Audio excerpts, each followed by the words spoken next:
Okay, this is a crazy one, but I have my son Rivers. I am assembling a video journal library for him in case the experts are right about my timeline. At one point a couple years ago, I asked people who had a parent die when they were young, what they wish they knew about their parent. I used their answers as fuel for my journals. You did not know your dad? What are a couple things you wish you knew about him? Yeah, I'll see if I can get through this. It's a great question, and coming from you, I couldn't appreciate it more. I mean, the first thing that comes to mind, really, not having known him or getting the opportunity to know him, of course, I think just deep down, I just would have wanted to know just, you know, if he loved me and how much, you know. I get the idea that he did, you know.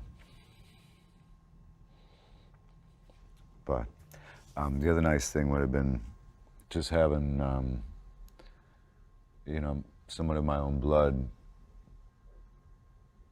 give me some insight of, and you know, what it would be like to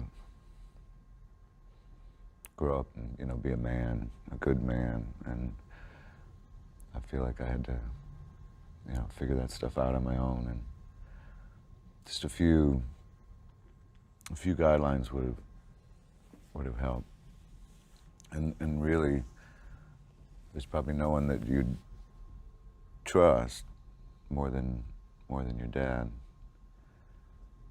and you know, by the time adolescence came along, you know, I didn't really trust any adults, and all the adults I was just having a hard time at that point, and I'm thinking he might have been able to help me through some of that.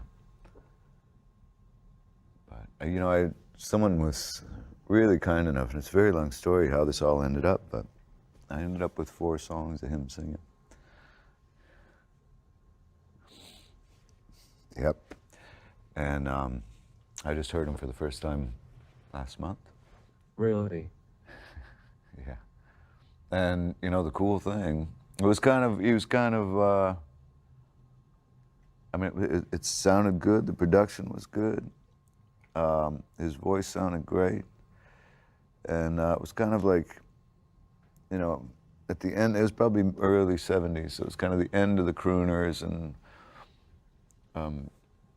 it sounded like he was maybe kind of getting more towards folk, but, you know, so kind of that Gordon Lightfoot kind of thing, Wichita Lineman, that kind of thing.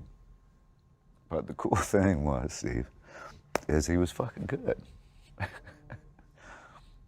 So I was really, really proud of him.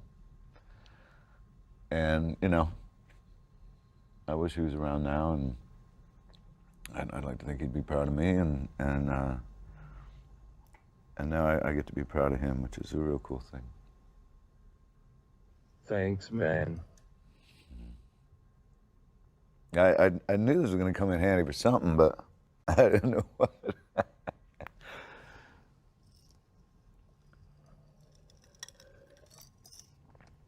Steve Gleason sitting in for Barbara Walters this week.